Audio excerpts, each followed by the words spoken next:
This is a story about the Woodentops. There was Mummy Woodentop and the baby, and Daddy Woodentop. Then there were Willie and Jenny the twins, and Mrs. Scrubbit, who comes to help Mummy Woodentop, and Sam, who helps Daddy Woodentop, and last of all, the very biggest spotty dog you ever did see. And they all lived together in a little house in the country. One day, the children, Willie and Jenny, had been out in the field with Sam. They had been helping him to toss some hay for the animals. Cows and pigs and horses like hay. Nearby, Dobbin was picking out the kind of grass he liked best, and every now and then he took a little hay, just for a change. And each time he did so, Sam drove him off. No, Dobbin, you be off. You got plenty of good fresh grass all round you, so you leave my hay alone. Go along now, be off. Be off with you, Dobbin. Be off, Dobbin. Horses, give 'em fresh grass and they want hay. Give 'em hay and they want grass. Sam, tell us about your uncle's horse that went so slowly you could hardly see him move. Oh, yes, Sam. You tell such lovely stories. But you know that story. Heard it dozens of times. Oh, but tell us again, Sam. Yes, do. Oh, all right. I can feel you there. Oh, Dobbin. Dobbin. Go on, Sam. Well, I don't know if this is a true story, but it's what my Uncle John told me. He used to work on a farm a long way away from here. Ploughman he was. Used to get the fields all ready every year for planting seed. And an old horse... Called Bob. Yeah, he used to pull the plough. Do ploughs go fast, Sam? Well, this one didn't, especially with Bob pulling it. He just went as slow as he could. Stop tickling me. The old Bob, you know, he never went fast at the best of times. But show him a plough, and he'd creep along so you couldn't tell he was moving hardly.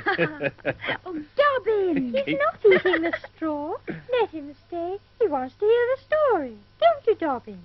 All right, then. Go on, Sam, go on. All right, well, one day, my Uncle John was just standing holding the handles of his plough because old Bob was stopping to think things over for a bit when he saw a field mouse run up Bob's leg, over his shoulder, and sit on his back, just by the saddle. Oh! Dobbin, you made me jump. Me too. Sounded as if he was laughing. Well, my Uncle John, he laughed too. Before you could say knife, up came another mouse and sat down beside the first one. And they began to talk to each other. Mice can't talk. Well, my Uncle John thought they could. He got so as he could understand them in time. And the mice came again, didn't they, Sam? Hmm? Every day? Yes, every day. Every day at the same place, old Bob would creep along so slowly that the two mice had plenty of time to run up his leg and sit down for a little chat and a nice ride up the field and back. Your Uncle John liked the mice to come, didn't he, Sam? Yes, he did. Oh, he's breathing down my neck again. Dobbin. You know, you get sort of lonely sometimes out in the fields all by yourself. Some men talk to their horses. There wasn't much use talking to old Bob, because he was asleep half his time. Dobbin, isn't he funny when he laughs? Yeah. What happened then, Sam? Well, one day, when they came to the place where the mice got on, as you might say, only one of them came running up. Uncle John waited, and the mouse waited, and old Bob, he waited. That was easy for him, because he'd gone to sleep. Well, after a time, there was a little squeak somewhere down by Bob's foot. And there was the second mouse, calling out to her friend. What did she say, Sam? Oh, you know what she said. She said, I can't come for a ride up the field today, 'cause I'm in a hurry. So... I'm going to walk. Ah. Fancy a mouse going faster than a horse. Hello? Where's Dobbin? Hey, Dobbin. Dobbin, come here, lad. What's the matter, Sam? Oh, Dobbin, he's lame. Oh. Must have lost a shoe. Here, boy, let's have a look. Oh, Dobbin. Come on, lift it up, What's boy. the matter, Sam? Come on, up, up. Oh dear, what a nuisance. Here, you young'uns run up to Daddy Woodentop and tell him that I'll have to take Dobbin over to the blacksmith's. Oh, Sam, may we come too? Yes, if you like. Oh, God. I'll just fix it up good enough to get there. Hurry up now. You're slower than my Uncle John's horse. Quick, let's go and look for Daddy Woodentop. I know where he is, Willie. Well, let's hurry. Oh, look, there he is. Daddy! Daddy! Daddy Woodentop! Daddy Woodentop! Daddy! Ooh! Daddy!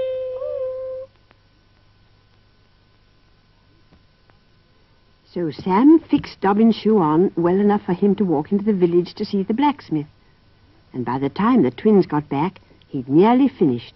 Oh, there you are. Nearly ready. Does it hurt him, Sam? No, not a bit. Quiet now, boy. Oh, he just wonders why he's got to stand still, that's all. Steady there. Steady, boy. Whoa there, Dobbin. Good boy.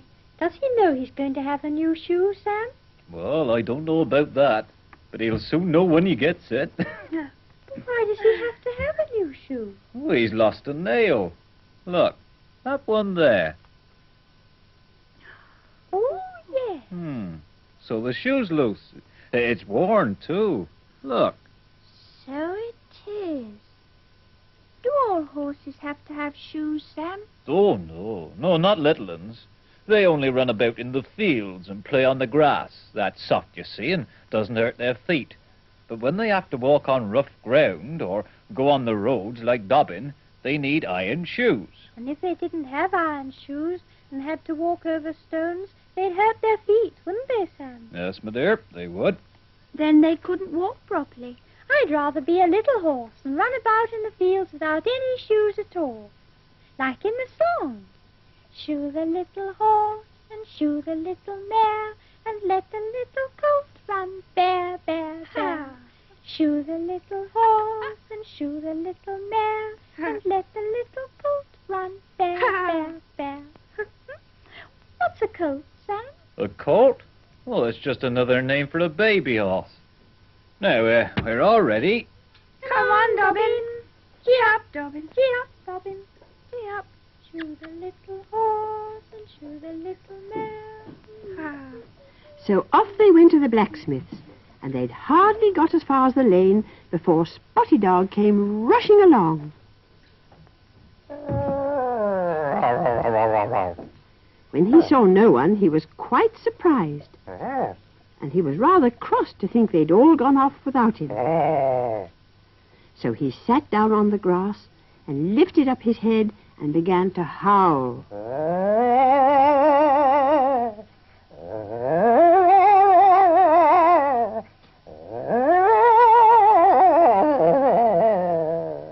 He went on howling until suddenly he saw Mummy Woodentop putting Baby down on the grass. And he came running up to her. And she said, "Spotty, whatever's the matter?"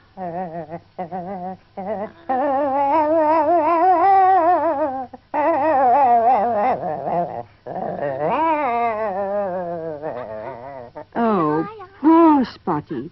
Did they go off and leave you? Never mind. You stay here and look after Baby for me. There you are. Now, don't let him crawl away, Spotty. I shan't be long. Be a good boy. So Mummy Woodentop went away again, and Baby Woodentop began to shuffle after Spotty. And then Spotty pretended to hide and went behind the box.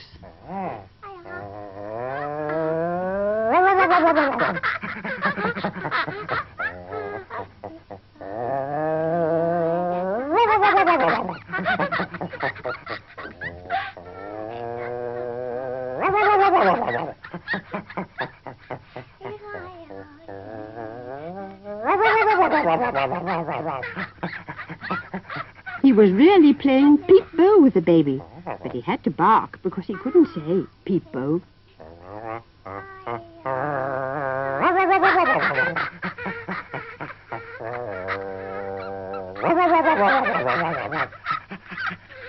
Then Baby Woodentop thought he'd like to hide, and he started off as fast as he could go.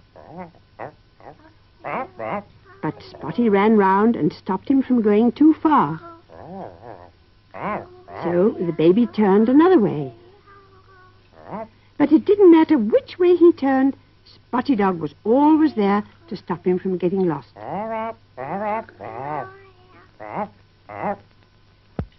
Mummy Woodentop had come out to see what all the noise was about.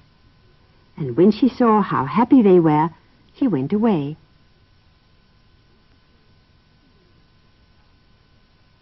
Spotty Dog thought it was time to have a rest, so he sat down and began to sing to the baby in a doggy sort of voice. And this is what he sang. There was a poor dog and they left him alone. They didn't so much as leave him a bone. Poor Spotty Dog, poor Spotty Dog. They all went away and left him alone.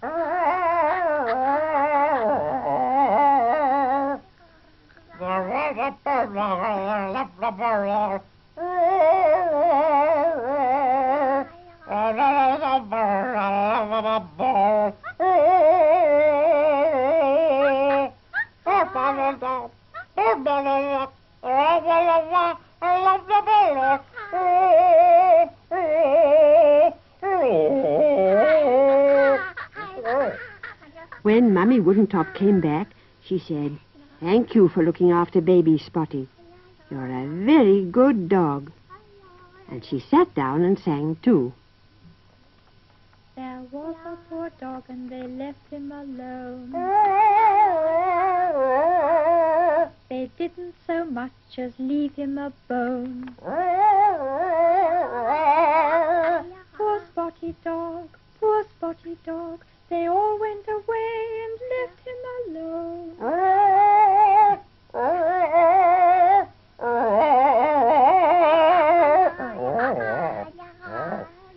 Then Mummy Woodentop stayed and played with Baby and Spotty. "I can see you, Baby. There you are. There's Baby Woodentop. Cooey, Baby. Beep. Boo. Beep. Boo. Beep. Boo. And while they were playing, they heard tramp, tramp, tramp. And there was Dobbin with the children riding on his back. Here we are. Here we are. We rode all the way back from the blacksmith's. How did you get on? We had a lovely time. Sam lifted us up. Where is Sam? He's just coming. He's talking to Daddy. We can't turn round because Sam said we weren't to move In case we fell off. One day soon, Daddy Woodentop is going to teach you how to ride. Both of us? Yes, of course. I expect Baby will want to learn too. He's too little. And there we must leave them. Willie and Jenny riding on Dobbin, Mummy Woodentop watching, and Spotty still looking after the baby. Goodbye, Woodentops. Until next time.